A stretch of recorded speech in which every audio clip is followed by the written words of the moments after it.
melanjutkan lagi I'm Really Not a Demon God lakinya. Dan kali ini tidak ada tambahan ya untuk part sebelumnya. Misalnya kan ada tambahan sedikit-sedikit, tapi kebetulan part kemarin memang plotnya cukup rapi, jadi nggak perlu ada tambahan lagi. Jadi kita langsung lanjut aja ke plot selanjutnya. Tapi seperti biasa sebelum kita mulai, kita intro dulu guys. Kalau dilihat dari jumlah halaman sih kayaknya part ini lebih pendek daripada biasanya. Tapi semoga tetap kalian terhibur dengan part kali ini dan enjoy the stories.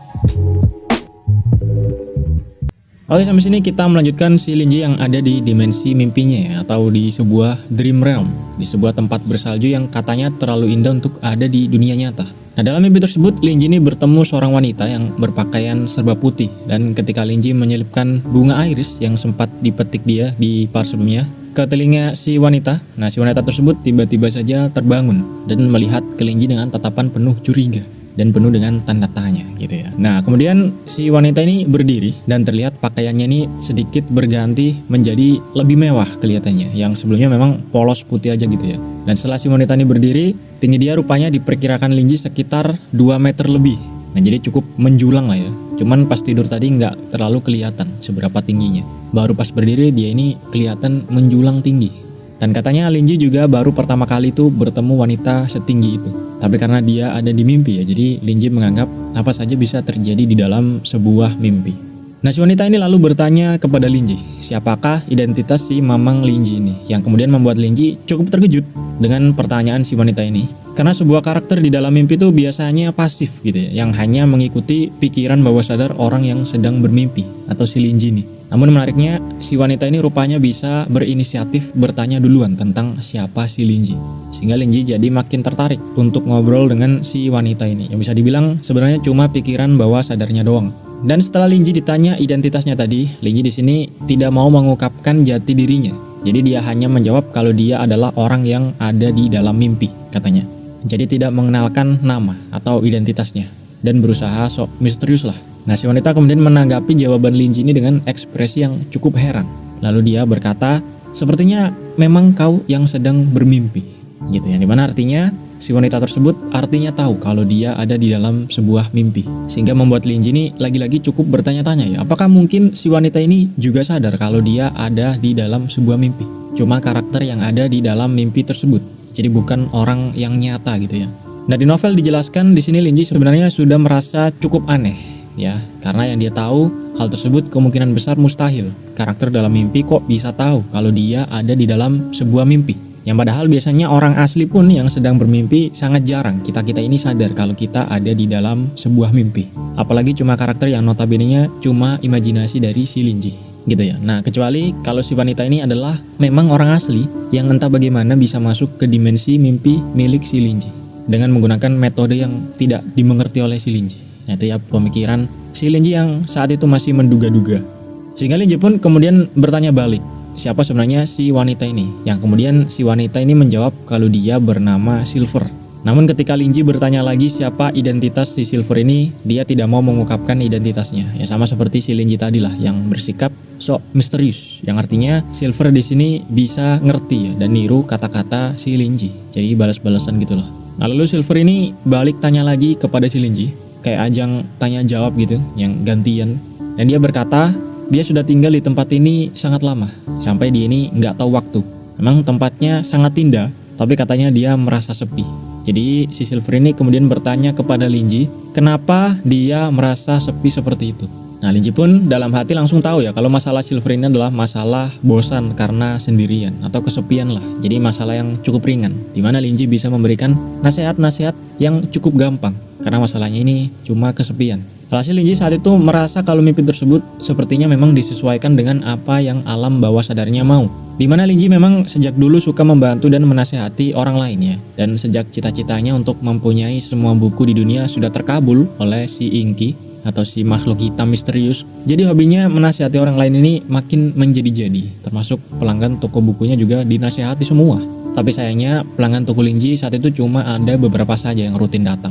Karena memang bisnisnya bisa dibilang masih kecil lah. Jadi dia juga nggak bisa sering menyalurkan hobinya yang dimana adalah menasehati orang lain. Sehingga ketika mimpinya kali ini disuguhkan seorang wanita cantik yang punya masalah kesepian ini, alhasil Linji merasa kalau mimpinya ini memang sudah disetting seperti apa yang hati kecilnya mau. Ya dimana menasehati orang lain gitu ya. Nah, ngomong-ngomong tentang membantu orang lain, Linji di sini tiba-tiba kepikiran juga, apakah dia bisa buka cabang toko bukunya di dunia lain. Memang cukup konyol ya, tapi ya gitulah otaknya si Linji ini.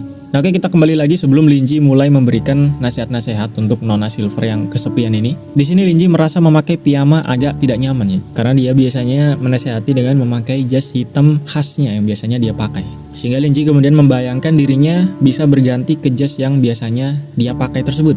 Dan rupanya berhasil berganti. Karena memang Linji sudah menyangka ya di mimpi ini apa yang dia bayangkan bisa jadi kenyataan. Meskipun hal yang tidak bisa dilakukan di dunia nyata sekalipun. Nah, setelah berganti ke jasnya, Linji ini kemudian mempersilahkan Silver duduk supaya mereka bisa ngobrol dengan cukup santai. Kemudian Linji mulai mengulik-ngulik di sini, mencari tahu tentang Silver ini lebih dalam supaya dia bisa memberikan nasihat yang cocok dengan dirinya. Dengan bertanya apakah Silver ini memang sendirian di tempat tersebut, kata si Linji.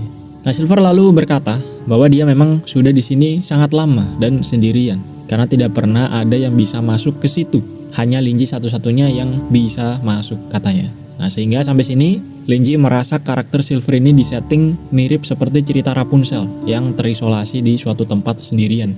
Sehingga dugaannya tadi benar ya, yang sebenarnya Silver ini masalahnya cuma bosan dan kesepian. Dimana cara mengatasinya itu gampang, tinggal pergi keluar atau melakukan hobinya atau ngobrol dengan orang lain dan sebagainya supaya tidak bosan. Nah, intinya melakukan hal yang baru lah supaya tidak bosan. Tapi karena Silver di sini dianggap sebagai karakter di dalam mimpinya si Linji. Artinya dia tidak bisa melakukan semua hal yang dibayangkan si Linji tadi. Karena dia bisa dibilang cuma imajinasi si Linji gitu ya. Sehingga membuat Linji agak sedih dengan keadaan si Silver ini.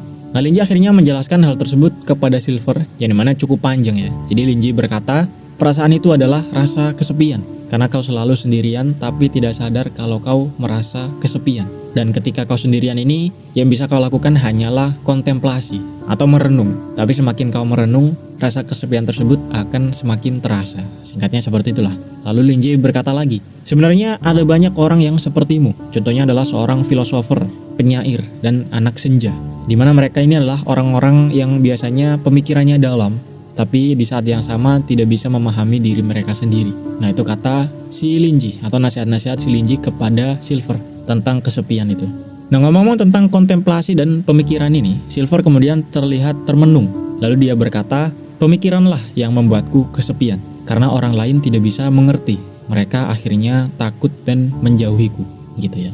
Nah, sampai sini Linji menyimpulkan dari perkataan Silver tadi bahwa setting karakter Silver di mimpinya ini adalah seperti seorang filosofer, di mana dia memiliki pemikiran yang berbeda dari orang lain sehingga dia dianggap aneh dan dijauhi oleh orang lain. Dan akhirnya Silver sendiri juga menjauhkan diri dari orang lain. Nah, dengan kesimpulan tersebut, Linji lalu memberikan nasihat lagi yang intinya tidak ada salahnya untuk menjadi seorang pemikir seperti seorang filosofer gitu ya kepada si Silver.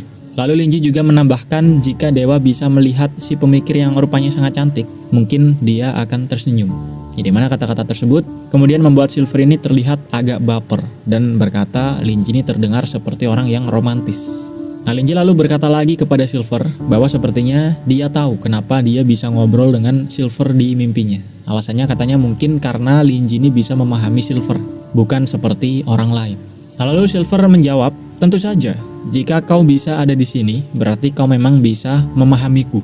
Kita ada di level yang sama, dan bahkan sepertinya pemikiranmu lebih tinggi, gitu ya, kata si Silver kepada si Linji. Yang sebenarnya untuk sekarang kata-kata Silver ini cuma seperti memuji pemikiran si Linji. Seperti seorang filosofer yang memuji pemikiran filosofer lain, gitulah ya.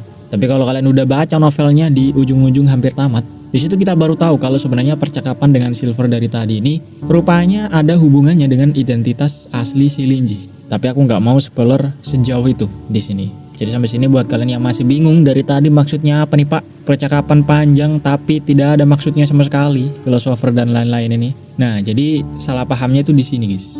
Aku rekap sedikit ya, nggak apalah sedikit spoiler. Nah, di sisi Linji, dia ini sebenarnya menganggap Silver sebagai karakter di mimpinya yang settingannya seperti seorang filosofer, di mana dia mempunyai pemikiran yang unik sehingga dia sendirian. Jadi percakapan dari tadi tuh, si Linji menganggap Silver sebagai seorang filosofer. Nah, singkatnya begitulah. Nah, namun sebenarnya pemikiran yang dimaksud Silver ini adalah identitasnya sebagai primordial witch atau seorang penyihir kuno. yang bisa dibilang sebagai makhluk paling kuat lah. Jadi udah nggak ada tingkat di atasnya lagi. Bahkan tingkat supreme pun bisa dibilang masih ada di bawah tingkat primordial witch ini. Jadi paling atas lah intinya. Nah sehingga maksud Silver yang tadi bilang orang lain tidak bisa mengerti, maksudnya adalah makhluk lain nggak selevel dengan dia. Sama seperti si Wilde yang menganggap dia nggak selevel dengan Linji. Jadi apapun yang dikatakan si Linji semua dianggap nasihat, sangat bijak atau semacamnya. Kalau misal suatu saat Wilde nggak ngerti apa yang dikatakan si Linji pun, dia tetap menganggap ilmu yang dia miliki nggak nyampe untuk memahami pemikiran si Linji. Karena dari awal udah dianggap nggak selevel dengan si Linji. Linji ini ada di atasnya. Gitu ya. Nah intinya salah pahamnya gitulah ya. Memang cukup ribet. Nah semoga aja kalian di sini paham. Atau kalau masih bingung bisa kalian lempar aja di kolom komentar guys. Nanti aku bisa coba balas-balasin lah satu-satu. Oke sampai sini Linji kemudian punya inisiatif untuk mengajak Silver berteman karena obrolan mereka tadi. Dan cukup seru ya. Dan Linji juga bodo amat meskipun Silver ini cuma seorang karakter di mimpinya. Atau bisa dibilang cuma imajinasinya doang. Yang dimana kemudian Linji ini langsung memegang tangan Silver supaya Silver ini nggak bisa nolak. Tapi melihat Silver yang kebingungan dengan ajakan Linji untuk berteman ini, Linji kemudian menjelaskan lagi bahwa seorang teman bisa menemaninya ketika bosan. Jadi dengan punya teman, dia bisa sharing-sharing sekaligus menghilangkan rasa kesepiannya. Nah karena kepikiran tentang sharing-sharing ini, Linji lalu kepikiran juga untuk merekomendasikan sebuah buku miliknya kepada si Silver. Dan karena Linji berada di dunia mimpi, harusnya dia bisa melakukan hal yang mustahil, seperti mengganti jasnya tadi. Sehingga Linji di sini mencoba memikirkan sebuah buku, lalu tiba-tiba muncul buku berjudul Grimm's Fairy Tale, yang katanya menjadi asal mula cerita Rapunzel, yang dimana mirip-mirip seperti keadaan si Silver ini. Nah lalu buku itu diberikan kepada Silver sebagai hadiah pertemuan pertama mereka, kata si Linji. Silver kemudian berterima kasih atas hadiahnya dan dia juga senang karena sudah lama tidak ngobrol dengan orang lain. Lalu karena Silver tidak punya apa-apa di situ ya, dia hanya mempunyai buah dari pohon besar yang melingkar-lingkar sebelumnya dan juga bunga iris di bawahnya. Sehingga Silver kemudian menawarkan Linji untuk memilih salah satu sebagai hadiah dari Silver. Nah Linji kemudian memilih buah dari pohon besar di atas mereka yang berbentuk seperti apel berwarna emas. Dan bentuknya ini kata Linji sangat sempurna. Lalu ketika dimakan rasanya juga sangat manis dan tidak ada bijinya sama sekali. Nah singkatnya seperti buah yang sangat sempurna lah. Tapi kembali lagi karena ini masih ada di dunia mimpi atau di dream realm. Jadi Linji saat itu tidak heran dengan apa yang terjadi. Nah setelah Linji berkata dia menyukai apelnya, tiba-tiba dimensi mimpi tersebut terlihat rusak di pikiran Linji. Dan sepertinya memang Linji ini akan terbangun dari tidurnya. Sehingga dia kemudian berpamitan kepada Silver kalau sudah waktunya dia untuk segera pergi. Nah Silver lalu memeluk Linji dan berkata bahwa dia menunggu pertemuan mereka selanjutnya. Gitu. Oke, Shin kemudian berpindah ke Uri, seorang black mage tingkat pandemonium kemarin yang juga merupakan muridnya si Bapak Wilde. Nah situ dijelaskan kalau Uri memutuskan menjadi partner Harris karena tidak ada pilihan lain. Karena keadaan hunter lain malah makin parah saat itu. Apalagi dikatakan dia juga pernah mengkhianati si Wilde dan membunuh murid Wilde yang satunya yang bernama Charles. Jadi Uri tidak ada tempat lain lagi. Nah di sini diperlihatkan tangan Uri yang sedang diperban ya, karena luka bekas bertarung dengan kelompok Siksu kemarin. Yang mana karena dia ini adalah seorang black mage, jadi dia tidak punya kemampuan regenerasi seperti Harris, yang bahkan bisa menumbuhkan tangannya kembali. Nah Uri saat itu berpikir selain Siksu yang tiba-tiba tambah kuat, menurut kabar yang dia dengar, Wilde juga tiba-tiba muncul dengan bertambah kuat juga. Dan menariknya mereka berdua ini sama-sama berkaitan dengan toko buku di jalan nomor 23. Seperti toko buku itu ikut andil dalam bertambah kuatnya si Wilde dan si Siksu. Sehingga dia kemudian menyuruh seorang pria yang bernama Johan untuk menyelidiki toko buku tersebut. Untuk mencari tahu tentang penampilan, level, tata letak, dan sebagainya. Nah intinya untuk menginvestigasi semua tentang toko buku. Nah Johan di situ kemudian berubah menjadi bayangan, lalu bergerak dengan cepat melewati banyak gedung. Sampai jarak 2 km dari Uri, Johan akhirnya masuk ke dalam toko bukunya si Mamang Linji. Namun ketika dia di dalam, saat itu dia merasa tidak ada yang aneh sama sekali. Tidak ada terdeteksi aether sama sekali. Jadi dia kemudian naik ke lantai 2, dan dimana posisinya awalnya dia ada di lantai 1. Nah di sini diperlihatkan ketika Johan mau naik ke lantai 2, gargoyle milik Linji ini matanya sempat menyala, tapi kemudian tertutup lagi. Yang mana di novel sebenarnya nggak ada ya scene ini. Nah tapi aku ada sedikit teori untuk menjelaskan si gargoyle ini. Nah menurutku, kalau Johan saat itu tidak bisa mendeteksi aether dari gargoyle di lantai 1, artinya tingkat Johan ini masih ada di bawah gargoyle tersebut. Sama seperti Siksu yang datang membawa si Ruwen, saat itu kan dia tidak merasakan aether dari si gargoyle. Jadi bisa dibilang Johan ini tingkatnya masih ada di bawah si gargoyle, sehingga diperlihatkan mata gargoyle di sini sempat menyala. Tapi karena mungkin Johan ini tidak punya niat membunuh sama sekali, karena tugasnya ini cuma untuk investigasi gitu ya. Jadi gargoyle tersebut menutup matanya kembali. Atau teori lain mungkin karena si gargoyle ini udah tahu kalau somehow si Linji bisa mengurus Johan sendirian. Oke, kita lanjut lagi. Si Johan setelah itu sampai di depan pintu kamar si Linji, dan dia merasa hanya di balik pintu itulah yang terdeteksi adanya makhluk hidup di seluruh bangunan toko. Jadi dia menduga pasti pemilik toko buku ada di dalam ruangan tersebut. Namun kata Johan, anehnya makhluk di dalam ruangan tersebut serasa seperti orang biasa. Jadi bukan serasa seperti makhluk extraordinary. Jadi Johan berpikir saat itu sekalian untuk menyikat atau membereskan si pemilik toko buku.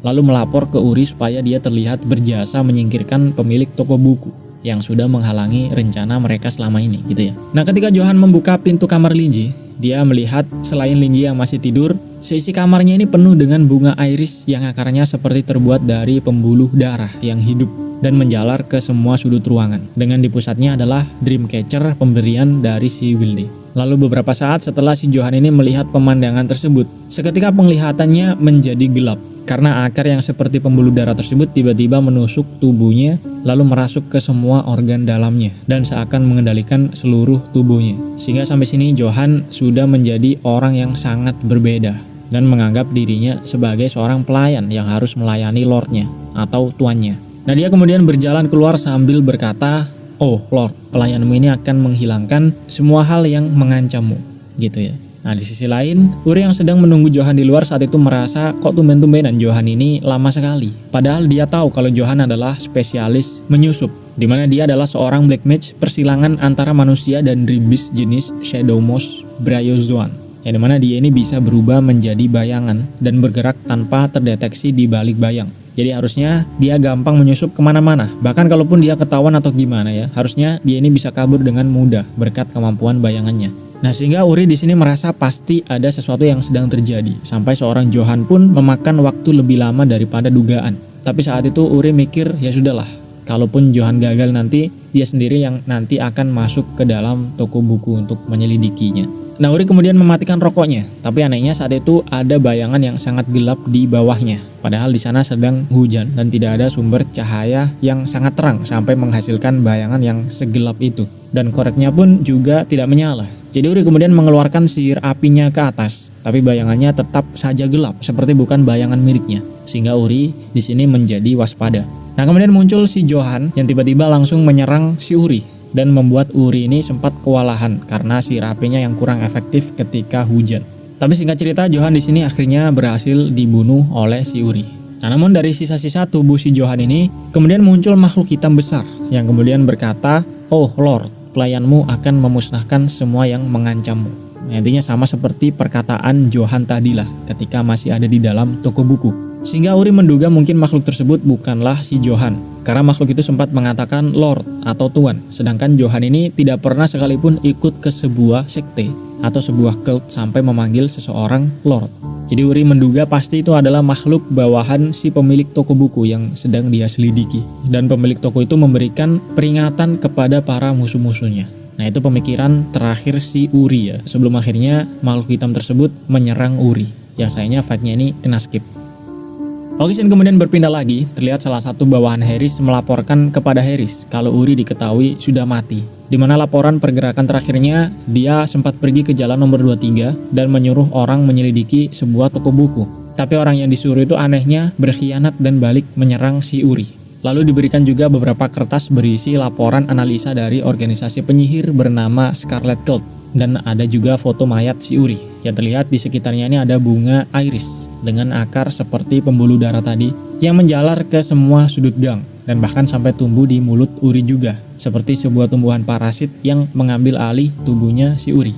Kemudian di dekat mayatnya si Uri ada kata bertuliskan lari yang ditulis oleh Uri dengan darahnya sendiri sebelum dia mati. Nah, setelah melihat laporan tersebut, Harris terlihat cukup terkejut dan menyimpulkan bahwa ada makhluk misterius yang merasuki Johan ketika dia ada di dalam toko buku, yang kemudian makhluk tersebut membunuh si Uri. Lalu menariknya, menurut laporan dari penyihir Scarlet Cult, mereka juga bahkan tidak bisa mengidentifikasi makhluk tersebut. Dari luka atau jejak aethernya tidak mereka ketahui sama sekali. Sehingga mereka memutuskan untuk mengirimkan laporan tersebut ke markas pusat Scarlet Cult untuk dianalisa oleh penyihir tingkat destruktif bernama Priken Murphy. Sampai membuat Harris di sini cukup terkejut. Seorang Murphy yang selama ini tidak pernah muncul, tiba-tiba harus turun tangan untuk menghadapi kasus tersebut. Nah, lalu dari tadi Scarlet Cult ini apa nih Pak? Organisasi apakah Scarlet Cult ini? Nah, jadi Scarlet Cult ini adalah sebuah organisasi penyihir di mana Uri adalah anggota utama dari organisasi tersebut yang saat itu memang sedang partneran dengan White Wolf-nya si Harris. Karena White Wolf dan Scarlet Cult ini memang sedang mempunyai tujuan yang sama. Nah, bawahan Harris juga berkata bahwa Scarlet Cult menyarankan White Wolf untuk fokus ke penetasan Magic Mirror saja daripada mengurusi toko buku. Harris lalu berkata pada bawahannya bahwa dia menerima saran dari Scarlet Cult tersebut dan mau bekerja sama sepenuhnya dengan mereka. Nah, sampai sini Harris menduga mungkin kejadian ini adalah peringatan dari pemilik toko buku. Tapi dia tidak menyangka orangnya ini sangat brutal rupanya. Lalu karena fokus utama mereka saat itu adalah proses penetasan Egg of the Magic Mirror yang sangat krusial, apalagi ditambah kelompok Siksu yang tiba-tiba muncul semakin kuat. Jadi dia berkata bahwa dia tidak bisa membiarkan makin banyak faktor yang mengganggu rencananya. Gitu ya. Oke, plot kemudian pindah lagi ke si Linji yang baru saja bangun tidur. Dan dia masih mengingat dengan jelas mimpi indahnya dengan si Silver. Jadi dia juga berharap akan bisa bertemu dengan Silver lagi di dalam mimpinya. Nah, Linji lalu pergi ke toilet untuk sikat gigi dan menariknya tiba-tiba Linji menyadari giginya ini bertambah 8 buah dalam semalam. Jadi totalnya 40 gigi. Dimana di kepercayaan Buddha, mempunyai 40 gigi artinya punya keberuntungan yang tinggi. Tapi meskipun begitu tetap tidak mungkin ya 8 gigi bisa tumbuh dalam semalam. Sehingga Linji berpikir mungkin itu semua adalah perbuatan dari Inky atau makhluk hitam misterius. Karena selama ini cuma Inky lah yang bisa membuat kejadian tidak masuk akal bisa terjadi. Seperti tersekainya si Linji ke kota Wojin ini. Tapi karena Linji tidak bisa memanggil Inky saat itu, dia memutuskan untuk menanyakannya nanti ketika dia muncul. Nah, Linji kemudian membuka toko bukunya. Tapi anehnya, biasanya di pagi hari seperti ini, si tetangganya atau si Colin nonton berita di TV dengan volume yang sangat keras. Namun anehnya pagi itu terasa sangat sepi, padahal listriknya juga normal. Sehingga Linji kemudian mendekat ke tembok yang jadi satu sama tokonya Colin, lalu bertanya kepada Colin, kenapa tumben kok tidak menyalakan berita? Apakah ada sesuatu yang sedang terjadi? Gitu ya kata si Linji. Nah, Colin yang sudah terlanjur ketakutan duluan dengan si Linji akibat ditakut-takuti oleh si Inky kemarin, langsung nurut aja dia ini menyalakan berita di TV-nya yang saat itu menyiarkan kematian seorang pria karena tertimpa tembok yang roboh dan sedang diselidiki oleh Secret Tower. Nah, mendengar hal tersebut, Linji dalam hati berpikir bahwa kejadian tersebut cukup serius juga, mungkin gara-gara cuaca buruk yang terjadi akhir-akhir ini. Jadi dia kemudian berkata kepada Colin untuk mengistirahatkan tubuhnya jika mau hidupnya lebih baik, gitu ya. Maksudnya ini supaya Colin sehat-sehat aja, jadi istirahatlah yang banyak, gitu. Namun Colin yang di sini makin parno, mengira Linji akan melakukan sesuatu dengan tubuhnya dan memberikan sebuah peringatan untuk menjaga tubuhnya baik-baik. Sehingga dia kemudian mengirimkan pesan permintaan tolong kepada seorang pendeta bernama Vincent dari Church of the Dome yang sudah pernah kita singgung sedikit ya sebelumnya. Yang Church of the Dome ini merupakan sebuah sekte penyembah bulan. Oke, itu aja untuk kali ini guys. Kita akan lanjut ke part selanjutnya.